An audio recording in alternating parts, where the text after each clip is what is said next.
barbers are doing this dramatic post on Instagram. I'm so sorry, we have to increase our prices. We haven't increased our prices since the turn of the war.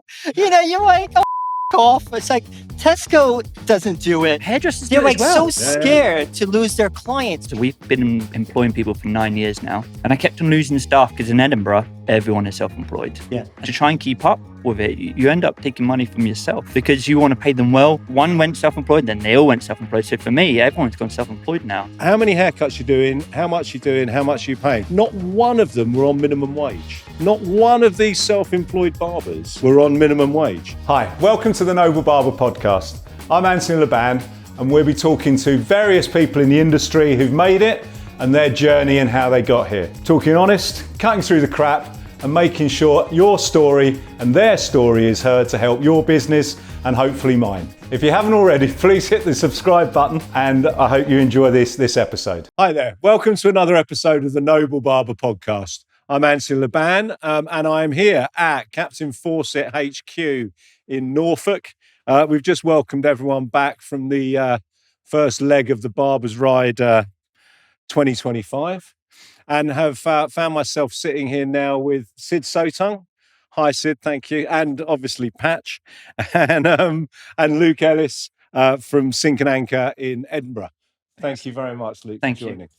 How was the ride, mate? How did you find that? Yeah, you can't. Well, I've got to quickly find out. No, you have. How Yeah, a you can't. 125-mile ride went. Yeah, we literally just got off the bike about 5 minutes ago, and then we've been up and brought in here. But the ride was brilliant.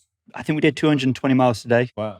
We stopped a few times, but for lunch it was half an hour. But on the whole, I think it was 9 hours of driving. So if I'm sitting a bit more like this, it's because my hoop's a little bit sore. Wow, it's sentences like that kind of put me off. Does your bum hurt? Yeah, it's really sore. I'm sorry. Someone had to No, say but you it. had 9 hours of sitting anywhere, especially as a barber where you're not used to sitting. No, I'm literally sitting down I for need any one of amount those little time. cushions that you sit on, I think. Oh, is that your first one you've done? First BarbersRide, Well yeah. done. So BarbersRide is to make a Wish Foundation, which is a great charity. We will put a link in the episode, so please make a donation if you feel the urge. But it's been a great atmosphere out there, and what a building we're in. We're in the boardroom at the moment, but we have we've got the most amazing museum out there. Well, I mean, the thing is, with this, location, this barbering museum is the world's largest barbering museum in the entire world. Wow. And not that many people, realize how big it is. And until you come here and see it, it's just you're immersed in the Captain Fawcett philosophy and ethos, but at the same time, the history of barbering here is absolutely outstanding. Oh no, and it's portrayed. You can see Rich's kind of theatrical background because each area is built as this kind of perfect set. Yeah. Of that period. It's amazing. If you get the opportunity to come and have a wander around. It is quite incredible. Yeah, I strongly recommend it. But you've done quite a lot I've seen you do quite a bit of education and stuff up here before, and both of you are kind of educate and are certainly known for your education. So maybe we should start a little bit with well, my for myself, I've been around, in the industry for 35 years. I've been teaching for 25 years before the internet. And I'm actually right now, my role is the head of education for Captain Fawcett Limited. And especially dealing with the international education. So we've done past road trips we've done to bring the the love of Captain Fawcett products. We've gone to Serbia. We've been to Bulgaria twice. I lost kind of track. We've been to Romania. It's just been going on and on, And I think you always think of Fawcett in quite a classic barbering imagery, but actually, looking at it's still dealt with a lot of long hair. There's still a lot of scissor work. It's not. Nowadays, back in the day, God forbid if you were doing sections or if you were, one time I did a video shampooing a guy and friggin' it was like pure evil in the comments. You're a hairdresser. That's not barbering. And then there was sections. I was taking sections for long hair and they were like, and this is like 10 years ago. Yeah. I mean, back then they used to like kick girls out of barbershops. Yeah, Now yeah. it's just like it's cool to have, to do a guy with long hair now. Mm. And you're thinking, please kill me. Like honestly, it's just like, but for me personally, the Captain Fawcett products, we have from the hair care, which has just been launched not too long ago. And it's actually it's going above and beyond people's expectations. Originally is the beard care and the facial hair care range. That's how this all started. Then we also have the shaving range, but last but not least, we also have the fragrance range, where it's a fragrance for all the different time of the year. So you have a different fragrance. And for me personally, I think Captain Fawcett is the one to watch for especially if you are opening up your own barbershop or hair salon, because it covers everything you need as a modern barber. I agree. Like we started stocking Captain Fawcett a year ago, and I love it because the brand it looks so beautiful on your shelves, and it's quite old timey as well, the way Yeah. it looks. But for modern day styles, it's incredible with all of the hair like glaze paste pomades that they have. They're so you can use them for so many different things. So I like it for that reason, because it's like burst fades and all that. It's nice to But have a your product. background is more. Well, I guess we know you more from your WOW reputation. Yeah. So yeah, I've become a WOW ambassador, and an ambassador for Leaf as well, for Leaf scissors. So, but what I'm trying to do in Edinburgh is trying to bring up education up there, because in Scotland, all we really have is on barbering side is like Andy Dawson, and he's smashing it. He's in Glasgow. So in Edinburgh, there's not actually, since Sid left, there's no one really helping the kind of future of barbers. Mate. So yeah, definitely has. There was a void in my heart. But both of you are kind of, I guess your history, because you've been training a long time and your background, you're used to standing next to your student or training to a group live. Yeah, definitely. I mean, there's various different ways that we can, offer education. We have online, of course, with videos and so forth, even Zoom, that took off after, during COVID time. But really, truly is the old school way, which is one-to-one, tuition. And, and that's the best way.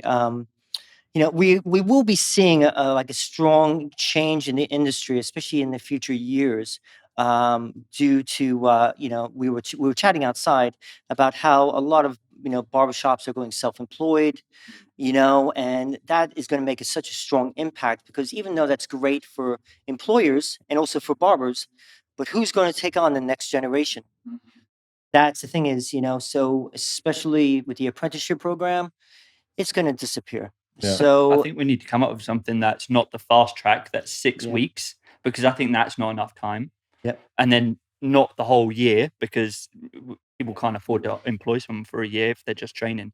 We need to try and find something in the middle. Well, I guess the fact I'm quite lucky in the fact that I employ. Lucky. Well, historically, I've always employed, and we've stuck with that model. And we've just taken on Alex, who is 30. Okay. And wanting to come into it. Had lots and lots of jobs. His phrase, I've had lots of jobs, now I want a career. And so we had to really sit down and think about how we're going to do this. He doesn't have the time, at 30, we can't spend 2 years with him on minimum wage training him. We're a small company. We're only little, a handful of barbers. So we don't have a lot of time to allocate whole days. Yeah. So we've gone with a hybrid, in the fact that I've paid for him to do some longer courses. He's doing a 9-week course, London School of Barbering. Oh, okay, perfect. Yeah.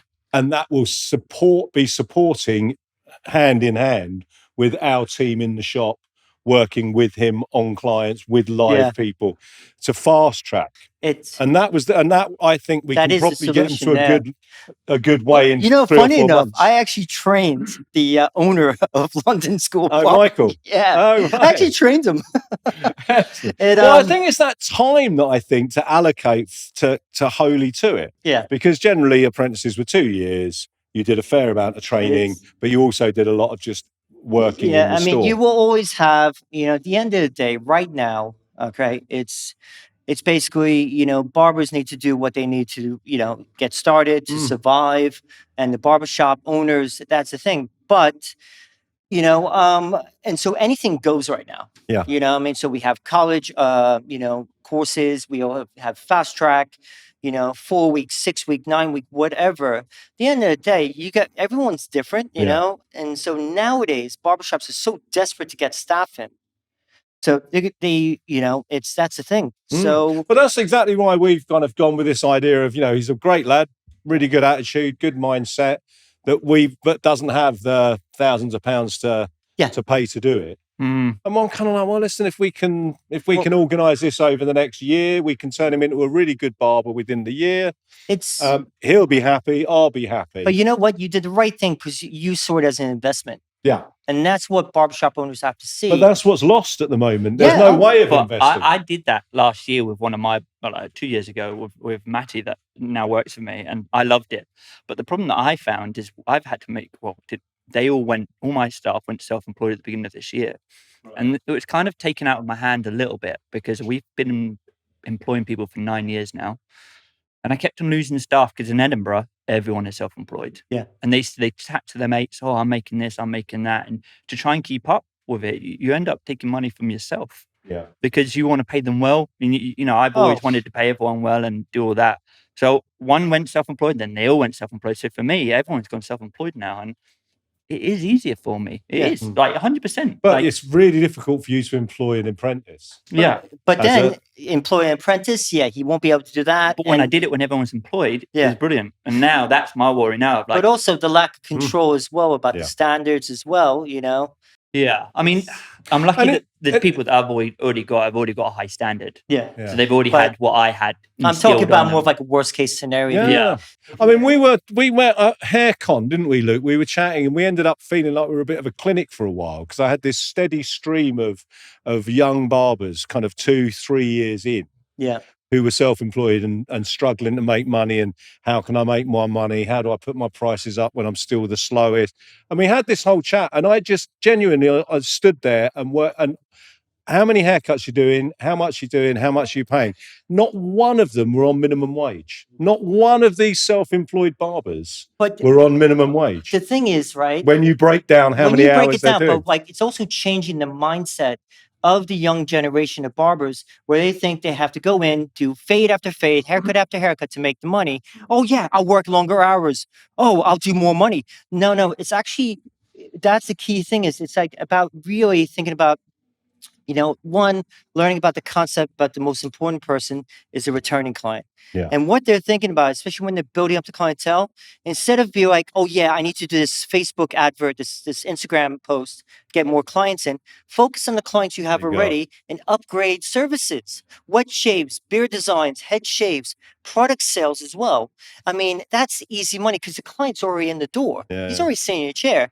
But the thing is, no one teaches that anymore. No. I mean, I teach this on the Captain Fawcett seminars and also in my personal academy. But the thing is, it's not just like, it's about it's like working smarter, not harder. Yeah. We've all done our time behind the chair. Come on now. Forget about it. It's just like, we've done Christmas where we're bam, bam, bam, sweating balls, getting hair everywhere in our food, and of course we love it, but we're, what's that? Oh, it's a big delicacy. Yeah. But the thing is, it's like, if you love what you do, loving the haircuts, you want to take your time, get better pictures. But again, if you're doing a 10-hour shift and you're back-to-back clients, then everyone's making money. That's great, and I've got no issue with that. And as we were chatting about this on the drive up, that there's a real place for it. Yeah. But I think on twofold. One, if you're, as we were discussing with these guys, they're doing 10 hours, but they're not back-to-back. They're doing essentially 3 hours work spread out over 10 hours. And they're just not making the money. So I think there's a place for this kind of hybrid. And I think if we could see a bit more hybrid so that there was a place for the younger developing this graduate barber to come through, we'd see some replenishment. Yeah. And my guy, hey, listen, I'm a businessman at the same time. My guy's signed to a contract that if he leaves within a year of training, he pays me back. And that's that. Good. And that's an airtight contract that we've signed. But you know what? You need to do that. And you've got to do your legals. You have to. But you did it the right way. All right. And that's, you did things the right way. It is a bit of a tricky one, especially when, just say, if you get the young barbers, they leave, college and stuff. It's a bit of a tricky the transition, because then they have to go into a barbershop that's going to be, I know it's going to sound weird, but loving and kind and nurturing. Yeah. I mean, I know for a fact Luke over there is loving, kind, and nurturing, especially, to the younger barbers, and we've talked about this. We communicate, and it's like we need more people that are going to be, nurturing, especially otherwise the industry, it's going to go, it's already, let's be honest, it's going a little crap right now anyway, and the thing is, the whole tradition side of things is going to be lost. Yeah. And we need, Well, I think that's the bit that's concerning, is that we are losing that heart. We lost the walk-in, we lost apprentices. Yeah. The bits that actually form this industry, the core of them, are disappearing. But that's because everyone just wants to do fades. That's all people want to do when they come out of college now. You speak to, like, even when you go to college, I was teaching in a college in, I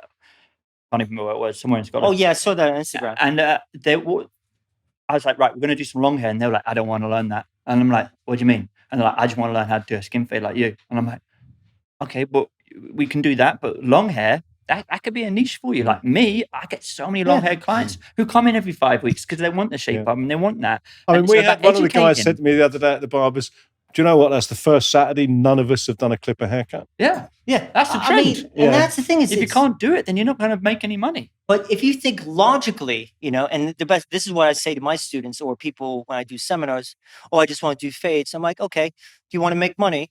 Oh, yeah. Okay, well, listen, technically, what's the maximum you could charge for a clipper haircut? And they're like, oh, like, I don't know, just say 15 pounds. And be like, but listen, remember, if you're doing a long scissor work, I mean, you can charge a hell of a lot more. I mean, because those guys normally will go to a hairdresser and spend 50 quid for a haircut. So think, and plus, guys with longer hair length need product. Mm-hmm. And right there, that is money waiting to be had. You know what I mean? And that's the thing, is it's like taking a look at your clients, and they are there to get the problem solved. But I guess that's what you hit it on it just right there. I think it is about finding that niche. And in our industry now, hey, there are still plenty of barbers that are clipping off, short back and sides, just doing the £10 haircuts. There's still a place for them. I still speak to people who are doing only walk-ins. There's a load of places that are still fade shops and are doing tons of it. And so there's a niche for everybody. How have you two found yourself in your niche? How did you find yourself where you guys, was that a determined point or an accident? Nah, I think because you're a barbershop owner. Yeah, I'm a barbershop owner who loves just cutting hair as well. And I love posting on social media. And now I do it for myself. I did it at the beginning to chase likes and stuff. But I think now I'm enjoying making something for myself. And if people like it, then brilliant. Right. But I think I'm hairdresser trained and I've moved over to barbering many years ago. I love using, and I love that scissor cuts, all these baby mullets and whatever we want to call them, they're all coming back into fashion and everyone's growing their hair out now. You do a couple of posts about that and all of a sudden people have shown me my work and been like, I really like this. You didn't take too much off there for that guy. So that's the reason I'm coming to you. Because they've gone somewhere else who've said, I just want to trim, and then they take clippers to their head and they don't like it. So I think that's how I found mine, just from posting online. Yeah. I mean, for me, my niche, I don't even know if I have a niche, but at the end of the day, it's like I'm old. So, I mean, if you're old, you're killing me. If I'm old, you're dead. No, I'm joking. Well, for me, I guess, because I'm trained in everything, hair coloring, wet shaving, beard designing, long hair, clipper work, you name it. And which is amazing. I could do everything. It's like, I think with a lot of it, it's like being prepared for whatever trend happens. Mm-hmm. The long hair, the whatever. I mean, I was, doing long hair when and barbers, like I said, they take the piss out of you. Like, oh yeah, was that so hairdressy? But now it's like that's all you see on social media. Yeah. Every barber wants to do, a long haircut, and they get all excited about doing it. Yeah, great. But at the end of the day, are you charging enough for it? Yeah, okay, you see on videos they're taking very small sections, which is great. They're very slow doing it, but at the end of the day, are you charging appropriately for it? Because time equals money. That's my biggest thing when I go and teach hairdressers, like barbering and stuff. Yeah. The discussion always comes up of like how much everyone charges. Hairdressers are like £60, £70 for Yeah. a men's haircut, for a clipper cut. Normally, if hairdressers is teaching them how to fade because they can do Oh, scissor yeah. work. So, and then they get to me and they're like, "How much do you charge?" And I'm like, "Well, for a skin fade and a cut, it's 35 at the moment for me."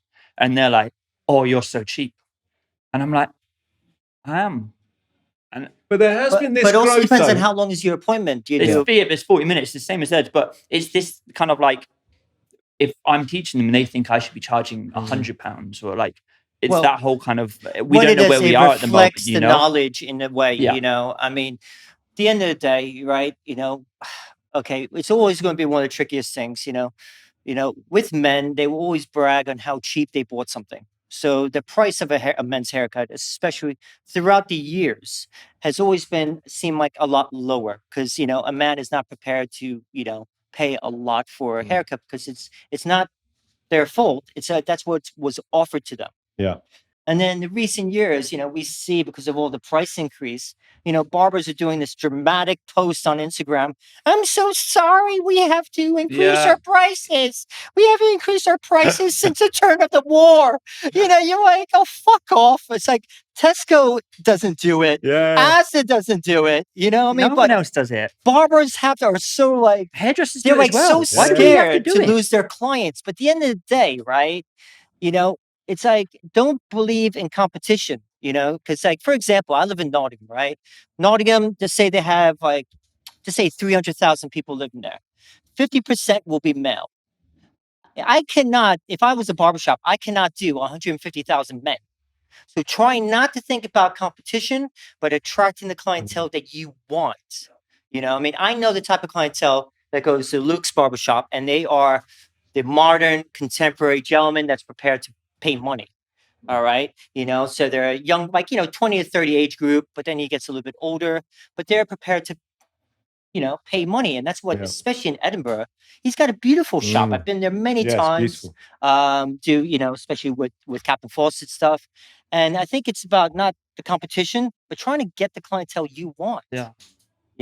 I I agree with that. I think, especially with my shop, it looks so different to everyone else's in Edinburgh's.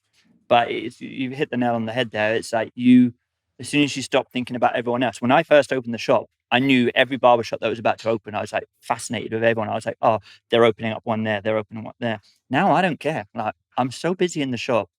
And as long as what I'm doing reflects the price that I'm charging, and I think the biggest thing that I tell all my boys is like, you have to be consistent.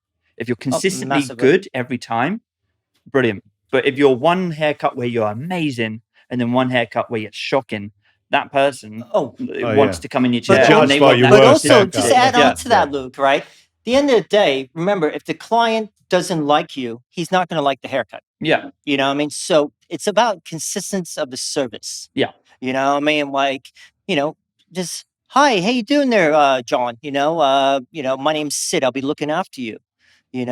So instead of, what I say to my students and when I do my seminars, it's all about the consultation. Because instead of saying, what do you guys normally say? Hey, all right, mate, what do you want done today? At the end of the day, that's like going to like a Chinese restaurant, like a takeaway. Yeah. I'll have a short back and sides and a bottle of Coke, whatever. So, informing, like, saying to the client, be like, listen, okay, is there something set in your mind today that you want done, or you're open to my professional suggestions? Because then you're opening up the line of communication. Then you could talk about, do you use any products in your hair? Oh, yeah, I use some cheap wax from, Tesco's. Well, listen, I have this perfect product for you. It's the Captain Fawcett clay.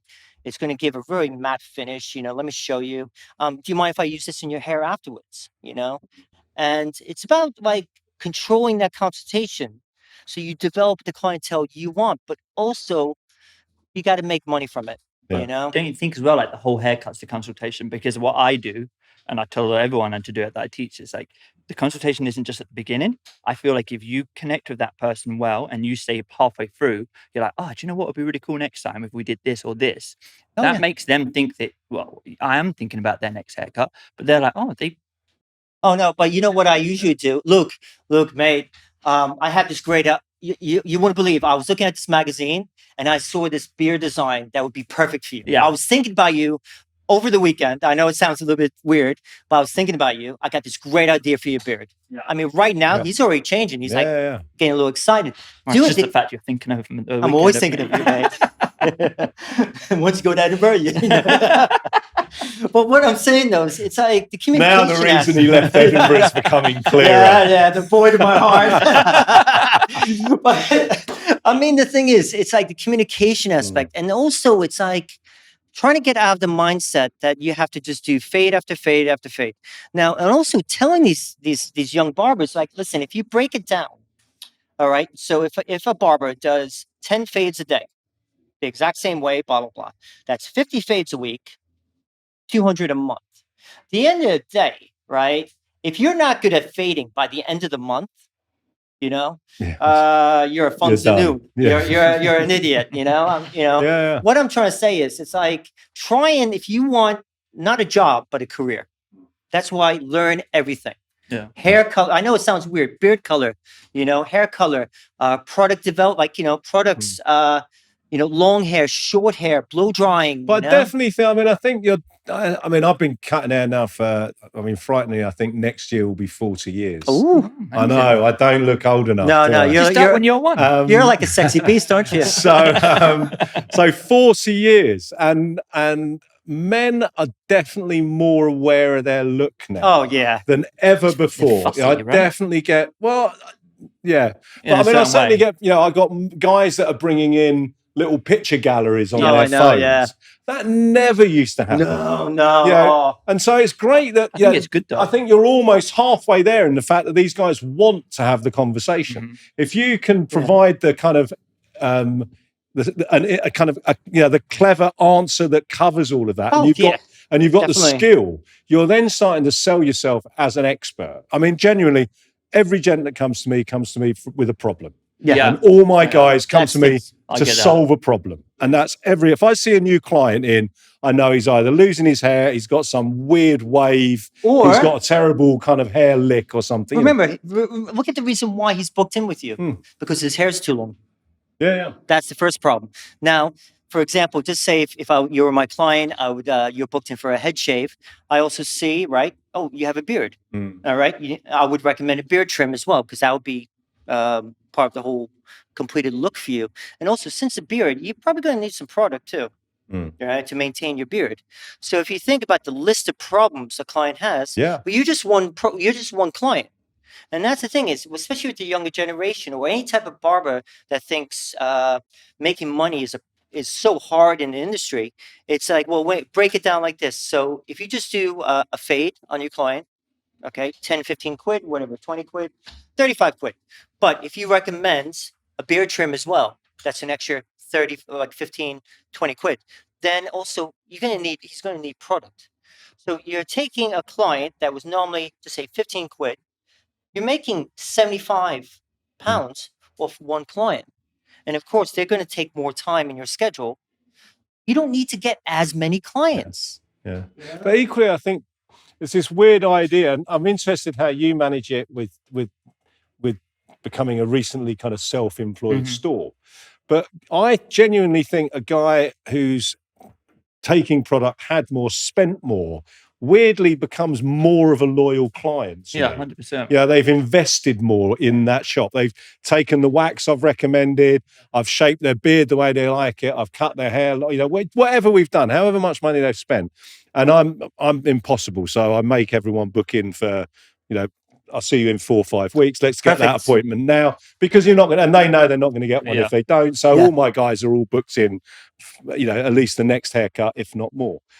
And products and all that all comes within the domain of my stores, but my staff are all employed. They know that that's part of their job. I can control and I can bring in education for that. How do you manage that with your? Because really, from your point of view, it's none of your business. If they're self-employed, so all your if staff they only do a haircut, they don't offer a beard trim, they don't sell products. So all your staff are employed. Yeah. Wow. Yeah. Wicked. Last man standing. All right, Yeah, I Luke, think this you is are. on you, mate. So Let's I see. think So I'm just intrigued because I don't have any experience with this at all. I'm lucky that the people that I have working in the shop, they already have been working for me for at least a year before we went self-employed. So they already know that, like, I've kind of ingrained it in them that products are important, all this stuff's important. But with the new guy, he's now learning off them. But the way I look at it is because we're on a percentage, the more money they make, the more money I make. The more, and I think if I was just to sit back So and with just products, say, you still split the commission. so or... with products, I buy the products and then they then buy them off me. So Okay, yeah. I don't actually make any money off their products. They take all the profit. So it's like an added bonus for them. But one, it's really good for Captain Fawcett because loads of people have them. And two, it's good for, like, I think we need to stop thinking of just selling products. Yeah. We're selling a look.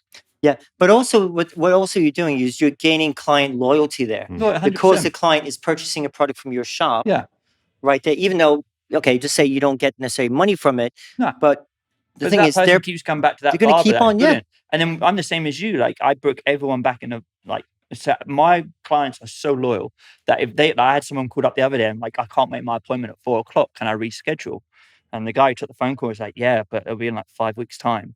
And then he was like, can I speak to Luke? So I went over and he was like, can you squeeze me in? And I was like, mate, I've got, I'm away for 12 days 7 days for the BarbersRide. I can't really do anything. And he was like, I'll just keep my appointment. And I'm like, do you know, like, well, you wanted to cancel, but now so I think the more loyal they are, the more they will change their plans. The new barbers, they just have people who won't show up because there's no loyalty to them. But also the thing is, what's great they'll build that. what's great about what you had said before is you made a point that before they leave, they're booked in for the next appointment in 4 weeks' time. The thing is, what you're actually doing, and this is what young barbers need to understand, is that you are guaranteeing a wage in a month. Oh yeah, that's exactly it. I know exactly That's I the know way- if I'm going to have a day off. I know everything in advance. But the thing is, my busy days, by I'm booking done. them in a week's, 4 weeks' time, or for the next appointment, you are personally guaranteeing yourself a wage because that's what clients are to us. I know they could be our friends, and we can have a laugh and talk about football and all that crap. But at the end of the day, that's our wage. Yep. Yeah. Unless you have a sugar daddy. I mean, that's the thing. You moved Yeah, away, so well, I don't have one anymore. But that's how that went a long time ago, mate. I mean, that's how we make money.